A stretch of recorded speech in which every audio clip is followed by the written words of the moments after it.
Prupi no pipi. Alright.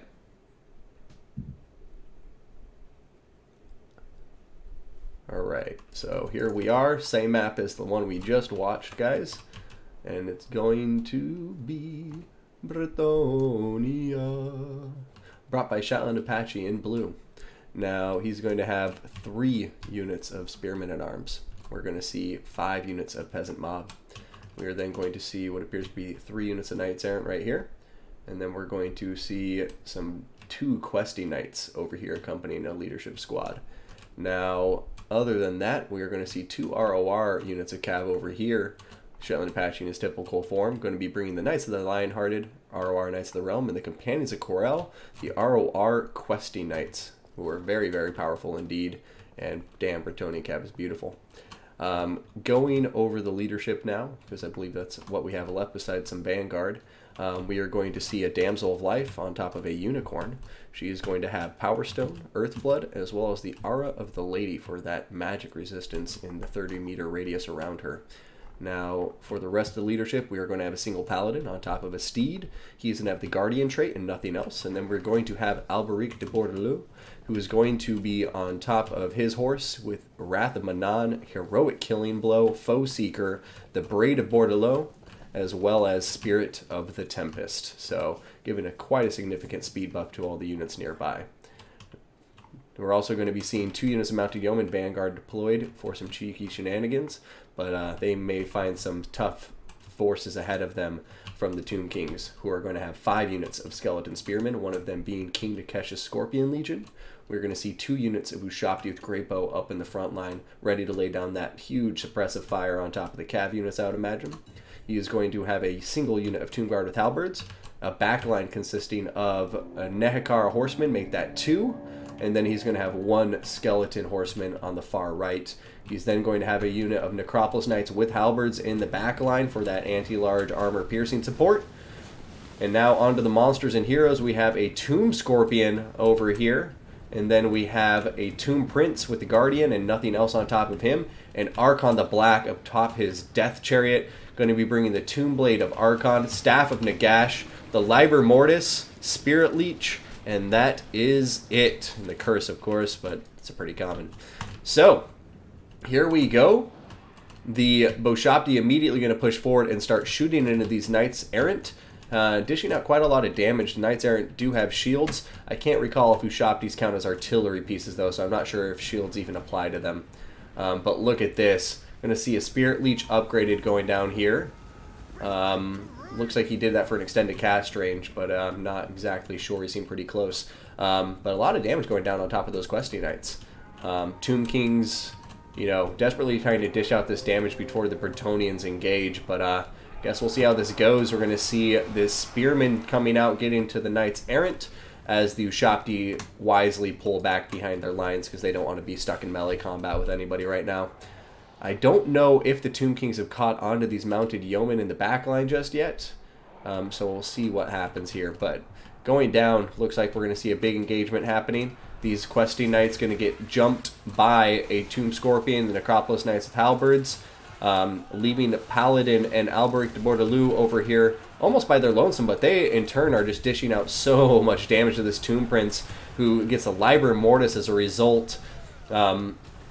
And yeah, it just looks like the Bretonnian leadership is a bit out of position as far as I'm concerned, but they do have some units that can support coming up.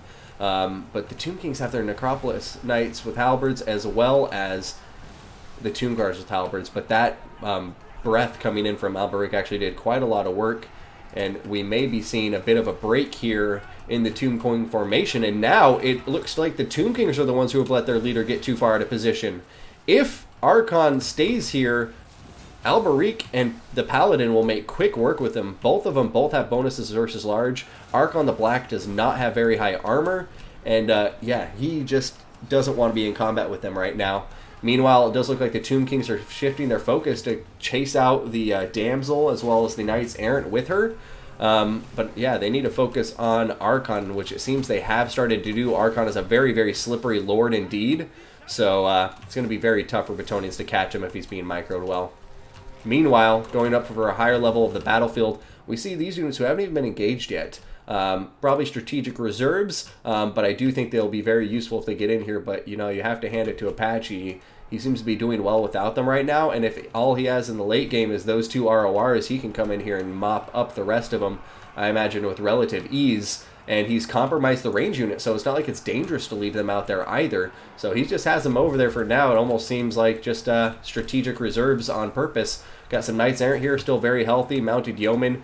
They're just doing a really good job right now. The Bretonnians of compromising the range units, which are very threatening to the Bretonnians. And now, you know, dishing out and a lot of damage to the leadership from the Tomb Kings as well. I mean, Alberic and his Paladin hit squad have just been able to make quick work of the Tomb King and Archon the Black whenever they get in combat with them.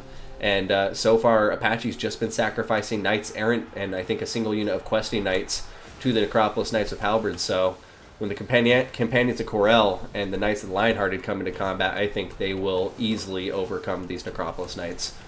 Tomb King going to be going down for the count by the apparent look at it, by the looks of it.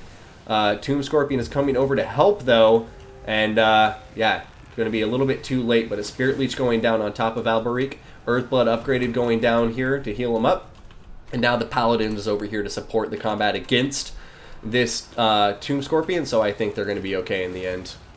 However, as I mentioned, the strategic reserves are now coming to the fight. We're going to see the Knights of Lionhearted diving in here, Companions of Corel diving in here now, just in time for the Ushapti summon, and with their heavy armor piercing, their physical resistance, I think these guys are going to be just what the Doctor ordered, and the Bretonnians are going to come out on top here.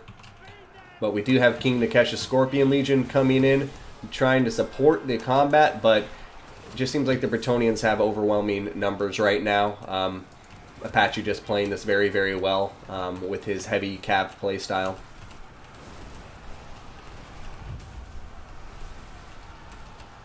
Man, yeah, there goes the curse because he's below half health.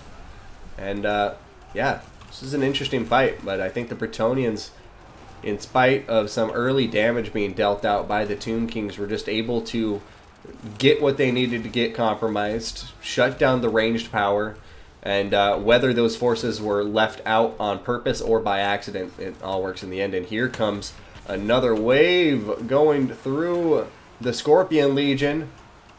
And looks like a Super Soaker went off. Now even the Damsel feeling confident enough to come in and kill Archon.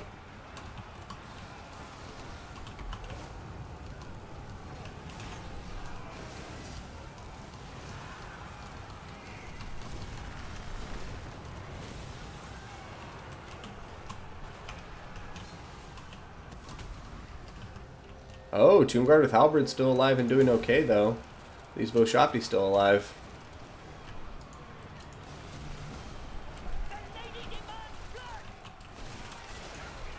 Archon, what is your health at, friend? 161.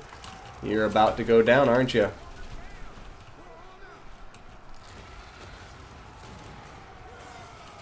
There he goes, and the rest of the Tomb King army will begin to crumble out of existence.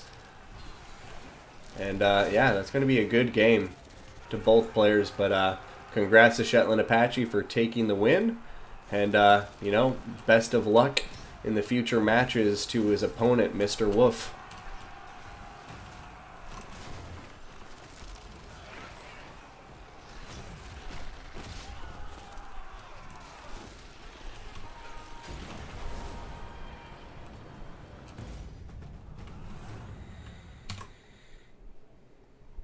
On the whacked. Boom.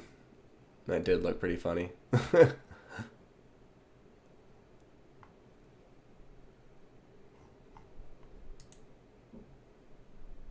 Oh, man. Well, there we go. Got a Pyrrhic victory for the Bretonnians. Some very good kills in the Questing Knights. And these RORs coming in to mop up the mess after the rest of the Bretonnian army took the brunt of the damage. And it worked out. I like this hero combo here. They were very effective together. Huge damage potential against single entity large units right there. Yeah, good game to Mr.Woofs.